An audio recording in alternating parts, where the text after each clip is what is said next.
ગુજરાત સરકારના મુખ્યમંત્રી અને કૃષિ મંત્રી દ્વારા જે અત્યારે જાહેરાત કરવામાં આવી છે કે 10,000 કરોડનું ખેડૂતોને પેકેજ જાહેર કરવામાં આવે છે. સામે 45 લાખ હેક્ટર જમીનમાં નુકસાન થયું છે. એમના મંત્રીઓ, એમના ધારાસભ્યો, મુખ્યમંત્રી પોતે આ જાત નિરીક્ષણ કરી ગયા છે અને ખેડૂતોને કેવડી મોટી નુકસાની છે તે તેમને પણ નરી આંખે જોયું છે.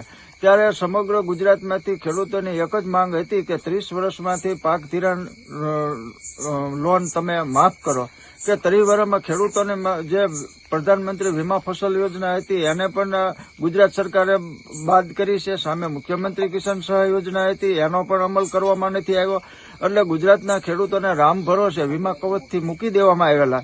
ત્યારે અત્યારે 30 વર્ષમાં પહેલી વખત આ મોટામાં મોટા માવઠાનો માર જે ખેડૂતોને આવ્યો છે અને એમાં જે નુકસાની થઈ છે એ 100% નુકસાની થઈ છે. અત્યારે તમે જે સર્વે કર્યું છે એ 33% લેખે તમે સર્વે કર્યું છે અને આ સર્વેના આંકડા તમે મૂકી અને અત્યારે જે 10,000 કરોડની જાહેરાત થઈ એમાં અમે જોતા અમારા અનુભવ પ્રમાણે તમે હેક્ટરે 22,000 એટલે 2 હેક્ટરની મર્યાદામાં 44,000 રૂપિયા ચૂકવવા માટેની જે તમે આ 10,000 કરોડમાંથી થઈ શકે. તો અમારી બાબત એ છે કે તમારા 44,000 રૂપિયા અમારે જોતા પણ નથી, 1 રૂપિયો પણ નથી જોતો. આ પેકેજના પડીકા તમે તમારી પાસે રાખો.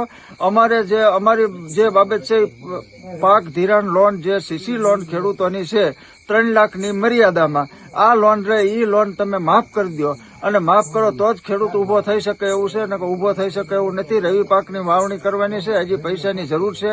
અને અત્યારે જે છેલ્લા 5 દિવસથી તમે ગાંધીનગરમાં મિટિંગો કરતા હતા, આજ મોટા પેકેજની જાહેરાત થશે ને કાલ મોટા પેકેજની જાહેરાત થશે અને 10,000 કરોડની જે આ જાહેરાત કરી અને ખેડૂતોને તમે જે ગુમરાહ કરી રહ્યા છો અને આ ખેડૂતો રહ્યા તમારા આ સહાયના પેકેજના પડીકામાં ગુમરાહ થશે અને આવનાર સમયમાં પાક ધિરાણની જે લોન છે એના માફી માટે થઈ અને સમગ્ર ગુજરાતમાંથી ખેડૂતો બહાર આવશે અને તમારે હજી પણ તમારો જે નિર્ણય છે એ નિર્ણયને બદલવો પડશે અને પાક ધિરાણ લોન માફ કરવી પડશે. એટલે ખેડૂતો જે આવનાર સમયમાં હજી પણ જે આ ખેડૂતોના આંદોલન થાય છે એથી મોટા ઓલામાં આંદોલન થશે અને સરકારને બેકફૂટ ઉપર આવવું પડશે.